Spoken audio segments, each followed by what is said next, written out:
नमस्कार मित्रों। आज हम बात करेंगे शक्ति की अवधारणा के बारे में। और मैंने आपको पहले बताया था कि शक्ति राजनीति विज्ञान का सबसे महत्वपूर्ण अवधारणा है, इस अर्थ में कि यथार्थ में जो राजनीति है वो शक्ति के चारों तरफ ही घूमती है।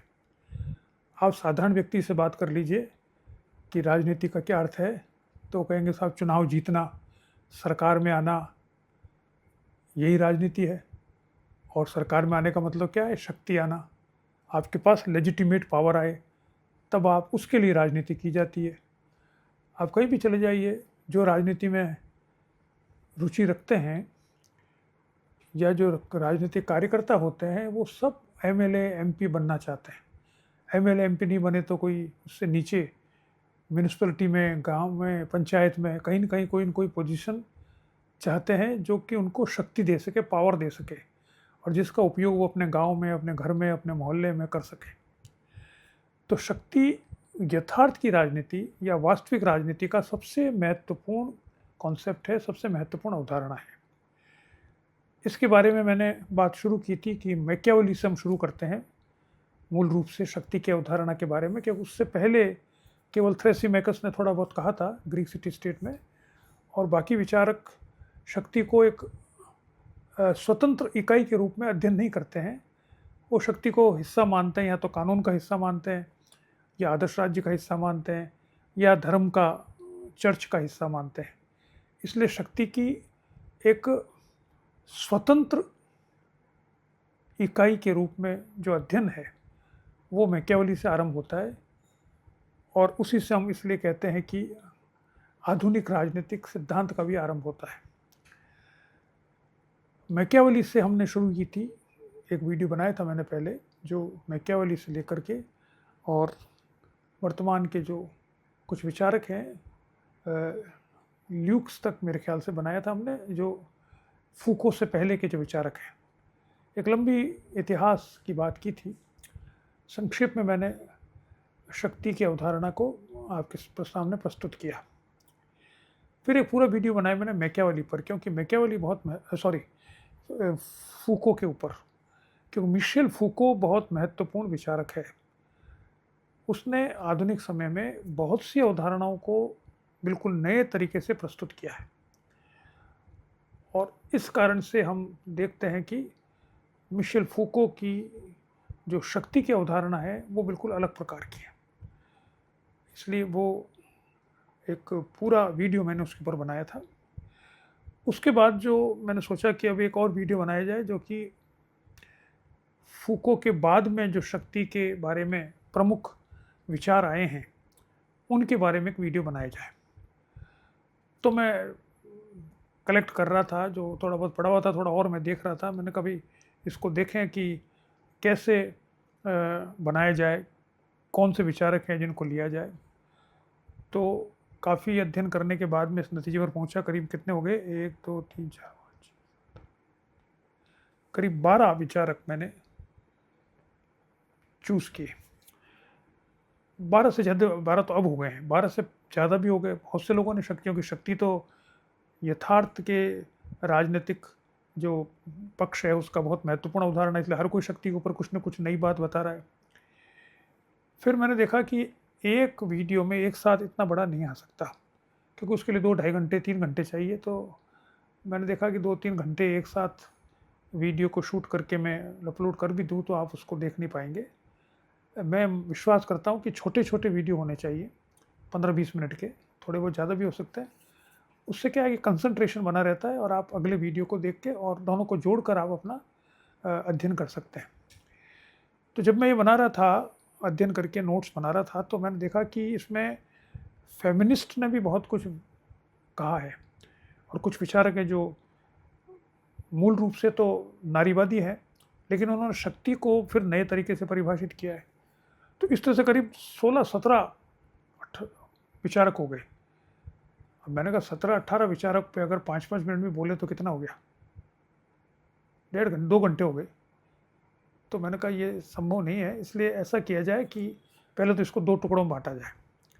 तो पहले तो मैंने 2 टुकड़ों में बांटा। एक में तो जो नॉन फेमिनिस्ट विचारक हैं, इसका मतलब ये नहीं कि उसमें महिलाएं नहीं हैं, महिलाएं हैं उसमें, लेकिन वो फेमिनिस्ट के रूप में नहीं जानी जाती, वो पॉलिटिकल साइंटिस्ट के रूप में जानी जाती है।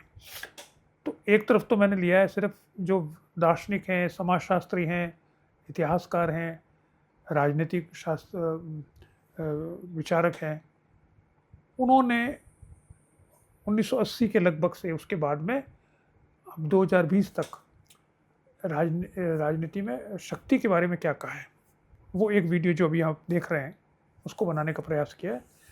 और दूसरा मैंने नारीवादियों के द्वारा शक्ति के बारे में क्या कहा जाता है उसका एक अलग वीडियो बनाया है जो आप बाद में देखेंगे। अब जब इसको मैंने बना, जो आज मैं बता रहा हूँ आपको, इसको बनाया तो इसमें 12 विचारक आते हैं। इनको अलग करने पर और भी कुछ विचारक थे, लेकिन मैंने सबको हटा हटू के कुछ 12 से ज़्यादा मैंने कहा ज़्यादा महत्वपूर्ण नहीं है, 12 ही महत्वपूर्ण है, इसी को देख ले तो बहुत है। और आजकल परीक्षाओं में समसामयिक ज़्यादा आता है, आप देखते ही होंगे कि जो कंटेम्प्रेरी चल रहा है उसके बारे में ज़्यादा पूछा जाता है।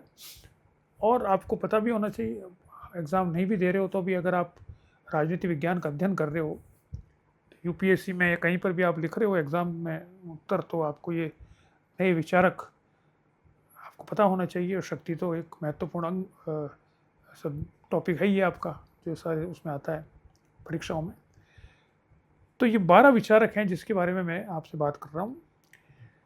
पहले तो मैंने सोचा था कि भाई 12 विचारकों को एक साथ हम कर लेंगे, फिर मैंने जब देखा तो मैंने कहा यार इसमें तो बड़ी अच्छी अच्छी बातें कही गई है और जो आपको पता होनी चाहिए। तो मैंने ये सोचा कि आज का जो हम बातचीत कर रहे हैं उसमें तो एक थोड़ा सा मैं इंट्रोड्यूस कर देता हूँ 12 विचारक कौन है, क्या महत्व है इनका, और बाद में हर विचारक पर करीब 10-12 मिनट का एक वीडियो बनाऊंगा। तो 2 घंटे के 2 ही हो जाएंगे, 10 मिनट में एक बनाते हैं तो 12 विचार कितने हुए, 120 मिनट हो गए, 120 मिनट मतलब 2 घंटे। तो वो तो एक अलग, मैं अब इसके बाद सीरीज़ शुरू करूँगा जिसमें हर विचारक जिसका मैं नाम ले रहा हूँ, या जो 2 विचारक भी हैं जिन्होंने किताब लिखी है महत्वपूर्ण, उनके विचारों पर एक पूरा वीडियो बनेगा। लेकिन अभी के लिए मैं आपको इंट्रोड्यूस कर देता हूँ कि कौन से विचारक हैं जिन पर मैं बात करने वाला हूँ और उनका क्या महत्व है, वो इतने महत्वपूर्ण क्यों हैं। देखिए, सबसे पहला विचारक जो आता है सामने वो आता है जॉन गेविंटा। जॉन गेविंटा ने किताब लिखी है पावर एंड पावरलेसनेस 1980 में। इसमें जो मुख्य विचार है वो क्या था कि उसने सिर्फ पावर के बारे में बात नहीं की, शक्ति क्या होती है, उसने कहा लोग शक्तिहीन क्यों हो जाते हैं, इस पर विचार किया है। देखिए, जितने विचारक हैं इन सबका महत्व इस बात में ज़्यादा है कि वो शक्ति को कम परिभाषित करते हैं और शक्ति प्रयोग में कैसे आती है उस पर ज़्यादा बातचीत करते हैं। ये एक अंतर है। मैकियावेली से लेकर के जो विचारक हमने देखे स्टीफन ल्यूक्स तक, वो विचारक वो थे जो शक्ति को परिभाषित कर रहे थे। फूको से पहले, फूको पहले विचारक है जो इसको थोड़ा सा अंतर करता है। वो शक्ति को परिभाषित करने के साथ साथ ये बताता है कि एक तो शक्ति केवल राजनीतिक क्षेत्र में ही सीमित नहीं है, और दूसरा शक्ति का प्रयोग कैसे होता है इसके बारे में विचार करना आरंभ कर देता है। तो ये 1980 के बाद में जितने विचारक हैं ये सभी इसलिए महत्वपूर्ण है कि शक्ति समाज में वास्तविक रूप में कैसे काम में आती है इस पर ही अलग अलग तरह से अपनी व्याख्या देते हैं। तो जॉन गेविंटा ने एक नया विचार दिया पावरलेसनेस का, कि शक्ति होती है लेकिन जो शक्तिहीन होते हैं वो क्यों होते हैं। इस पर बड़ा अच्छा उसने लिखा है, इसको विस्तार से हम अपने अलग वीडियो में इस पर बात करेंगे। अभी तो मैं बता रहा हूँ आपको कि इनका महत्व क्या है। इसके बाद दूसरा विचारक है वो है युर्गन हैबरमास, जिसका इसी वर्ष देहांत हुआ है। बहुत बड़ा क्रिटिकल थियरिस्ट माना जाता है, सबसे जो क्लासिकल क्रिटिकल थियरिस्ट हैं उसमें से अंतिम विचारक था, जर्मन विचारक। क्रिटिकल थियरिस्ट जिनको कहा जाता है सामान्य रूप से, वो एक जो मार्क्सिस्ट फ्रेमवर्क को स्वीकार करते हुए उसमें संशोधन करके समाज का अध्ययन करते हैं। अधिकतर क्रिटिकल थियरिस्ट वही है। हालांकि क्रिटिकल थियरी अपने आप में एक अलग शब्द में भी अलग तरह से भी काम में होने लगा है शब्द।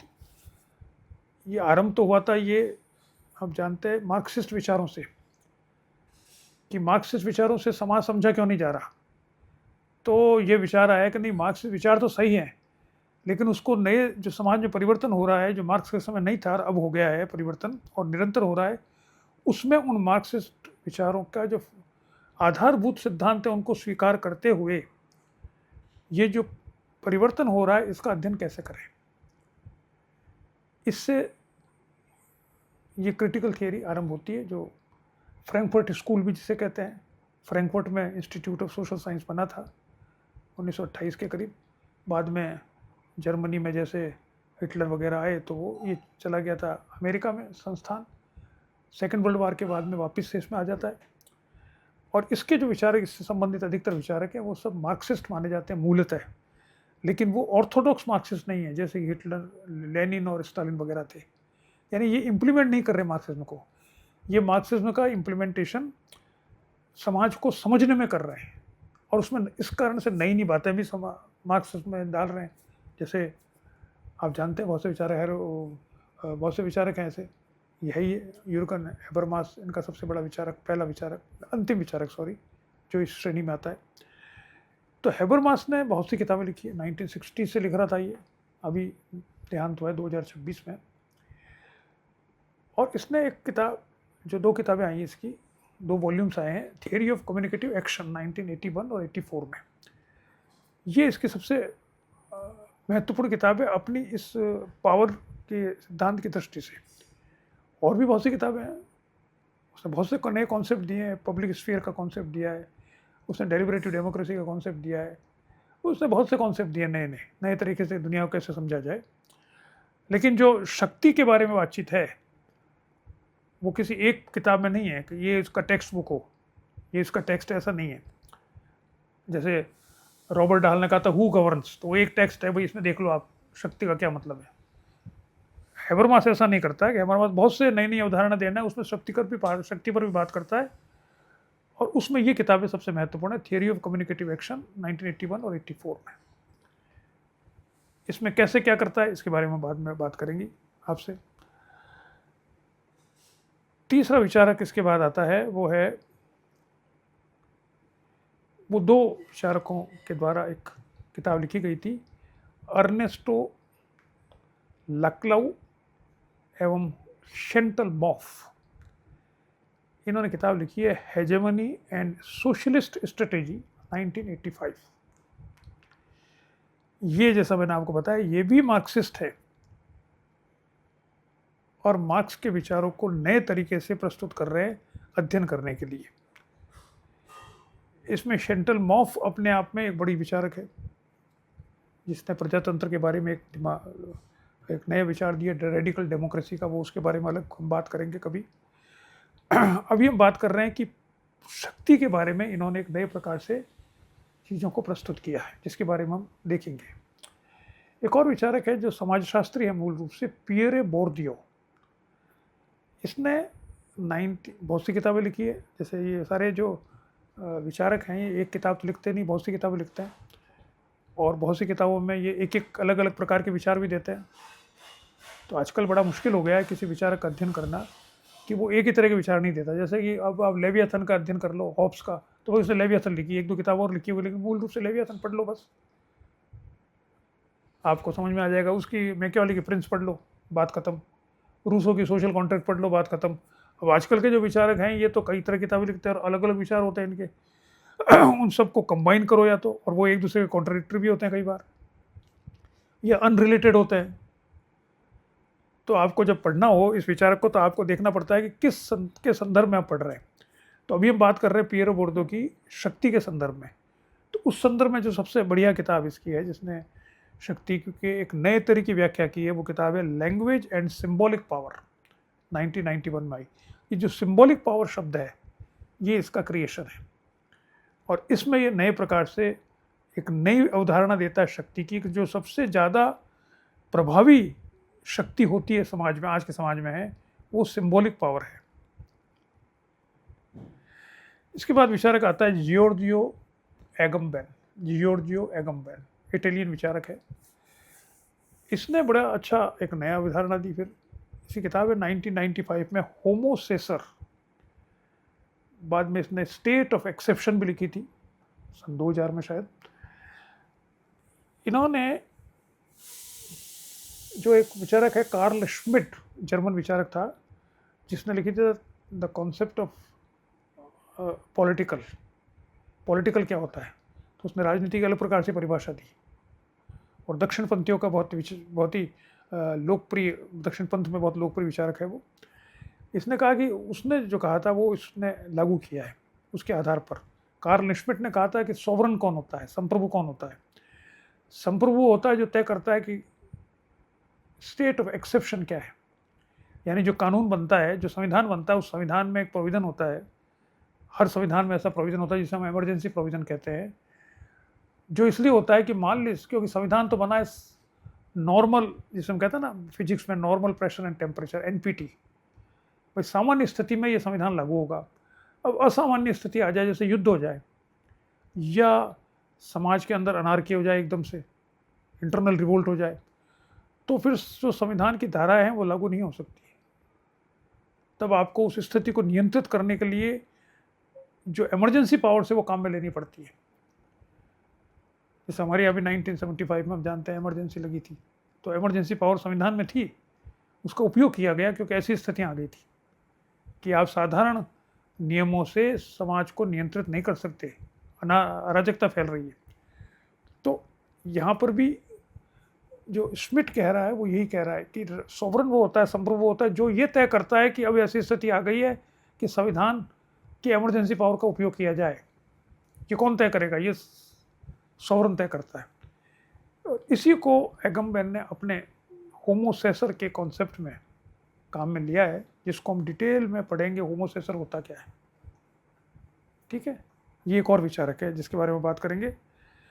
एक और विचार है, दो विचारक हैं जिन्होंने मिलकर किताब लिखी है, बड़ी अच्छी किताब है वो, माइकल हार्डी और एंटोनियो नेग्री। इन दोनों ने मिलकर किताब लिखी सन 2000 में, एम्पायर। उन्होंने कहा कि ये जो आज है 2000 में जो किताब लिखी, मतलब उस समय में जो दुनिया है 1991 के बाद की दुनिया की बात कर रहे हैं, इसमें ये कह रहे हैं कि अब ये अमेरिका के एम्पायर का ज़माना है। और ये एम्पायर जो है वो वैसा नहीं जैसे पुराने ज़माने में ब्रिटिश एम्पायर था या रोमन एम्पायर था। ये एक अलग तरह का एम्पायर है और इसमें शक्ति अलग तरह से परिभाषित होती है और लागू होती है, जिसका हमें अध्ययन करना चाहिए। अगर हमें समझना है कि शक्ति समाज में कहाँ है और कैसे ऑपरेट होती है, तो हमें इस एम्पायर की, नए प्रकार के एम्पायर का अध्ययन करना होगा। ये इसने नया कॉन्सेप्ट दिया एम्पायर का, जिसके आधार पर ये शक्ति की परिभाषा करते हैं दोनों जने मिलके। इसके बाद आपका आता है एक और विचारक, इसका नाम जो स्पेनिश विचारक है, मैनुअल कैस्टेल्स। मैनुअल कैस्टेल्स ने नेटवर्किंग पे बहुत काम किया। ये जो जब से इंटरनेट आया है, तो इंटरनेट का क्या प्रभाव पड़ा है, सोशोलॉजिस्ट है ये, इंटरनेट का समाज पर क्या प्रभाव पड़ा है, इस पर बहुत वर्क किया है इसने। किताबें बहुत सारी इसकी नेटवर्क के ऊपर। लेकिन जो हमारे काम की है शक्ति के संदर्भ में, वो किताब है द कम्युनिकेशन पावर, 2009 में आई थी, कम्युनिकेशन पावर। और इसमें इसने प्राइमरी रूप से ये कहा कि साहब शक्ति आज के ज़माने में किसी के पास हो उसका कोई मतलब ही नहीं है, वो शक्ति को कम्युनिकेट कैसे करता है उससे स्थापित होता है। आप देखेंगे इसमें, आप उदाहरण ले सकते हैं महात्मा गांधी का। महात्मा गांधी के पास क्या शक्ति थी, कुछ ही नहीं थी, लेकिन वो कम्युनिकेट कैसे करता था जिससे लोग उसके साथ जुड़े रहते थे। खादी, चरखा, महात्मा की इमेज, ये उसके कम्युनिकेशन के तरीके थे अपनी बात को जनता तक पहुंचाने में, जिससे जनता उसको, उस व्यक्तित्व को इतना महान मान ले कि वो जो कह रहा है वही सही है। जिसे हम कहते हैं आजकल, आज के ज़माने में लार्जर देन लाइफ इमेज अगर आप बना लेते हो, तो आप जो कहते हो वही सही है। आजकल आप देखते नहीं, वीडियो बनते हैं और पॉडकास्ट होते हैं, और उसमें जो भी थोड़ा सा सेलिब्रिटी बन गया है उसको पकड़ के बैठ जाता है एक जना जो नए नए पॉडकास्टर है, और उससे पूछते रहे साहब बताइए क्या है, आप कहते हैं, वो चाहे धर्म का आदमी हो लेकिन बातें करेंगे राजनीति की, राजनीति का आदमी हो तो बातें करेंगे धर्म की। उसको माना जाता है भाई इसको सब कुछ पता है, ये तो लार्जर देन लाइफ है। तो ये कह रहा है, ये कैसे मालूम पड़ता है लार्जर देन लाइफ, ये कम्युनिकेशन के द्वारा।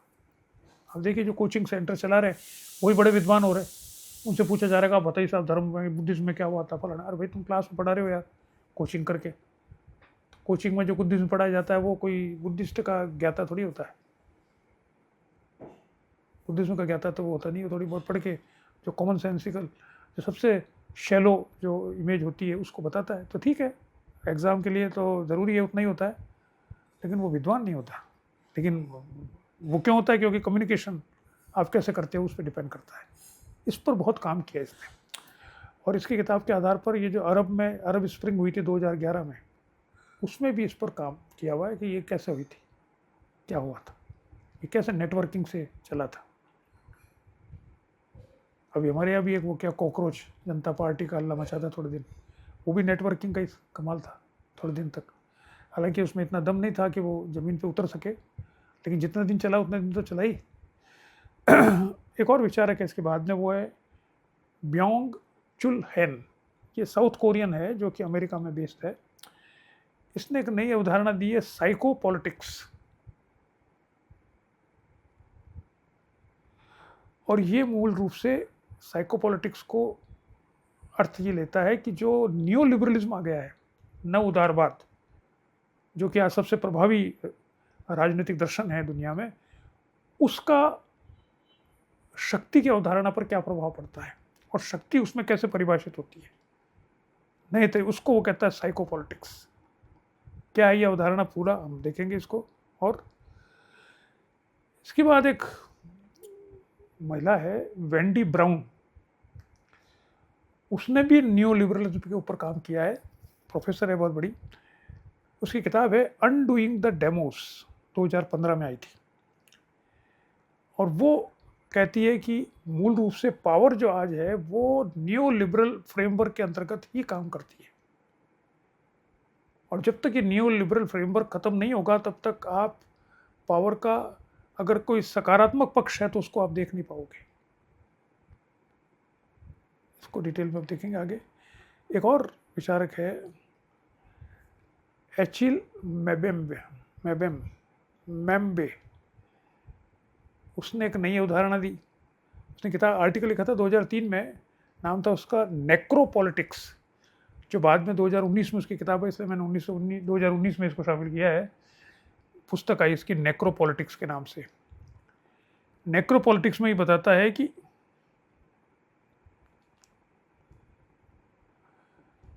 पावर वास्तव में उसके पास होती है जो ये डिसाइड करता है कि आप जीवित रहोगे या मर जाओगे, कौन जीवित रहेगा और कौन नहीं रहेगा, ये पावर है। अभी कोरोना आया था, तो कोरोना में किसको पहले डोज दी जाएगी, जो नए उस इंजेक्शन बने थे, टीके बने थे, उसमें पहले किसको लगेगा, ये जो तय करेगा वही पावरफुल है। आप समझे? बाद में सबको लग गए, आधी जनसंख्या को, लेकिन शुरुआत जब हुई तो सबसे पहले जो आया वो किसको मिलेगा, किसको सबसे पहले बचाने की कोशिश की जाएगी समाज में, और ये कौन तय करेगा, जो तय करेगा वही पावरफुल है। ऐसे बहुत से उदाहरण है उसके बायोपॉलिटिक्स के, जिसका हम अध्ययन और करेंगे। Then we have a lady professor Shoshana जुबोफ।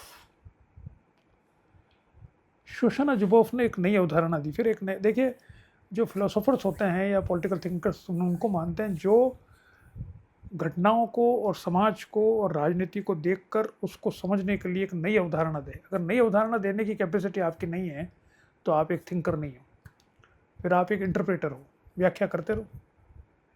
जैसे मैंने एक बताया था या और बताऊंगा आपको आगे, हेलेन लैंडमोर, अब तो प्रोफेसर हो गई है वो हार्वर्ड यूनिवर्सिटी में, उसने कॉन्सेप्ट दी ओपन डेमोक्रेसी। अब ये नया शब्द काम में लिया, डेमोक्रेसी में को सशक्त कैसे किया जाए, इसके लिए उसने कुछ तरीके बताए, और उन तरीकों को उसने संयुक्त करके एक नई अवधारणा दी, ओपन डेमोक्रेसी है ये।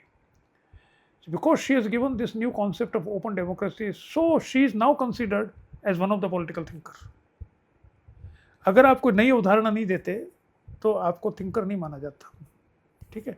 तो ये जो है शोशना जुबोफ, इसने नई अवधारणा दी है, इसकी किताब है the age of surveillance capitalism, 2019 में आई है, और इसमें ये जो अवधारणा है सर्विलियंस कैपिटलिज्म, ये नई अवधारणा है कि पूंजीवाद जो होता है वो आपको नियंत्रित करता है, 24 घंटे चेक करता है आपको।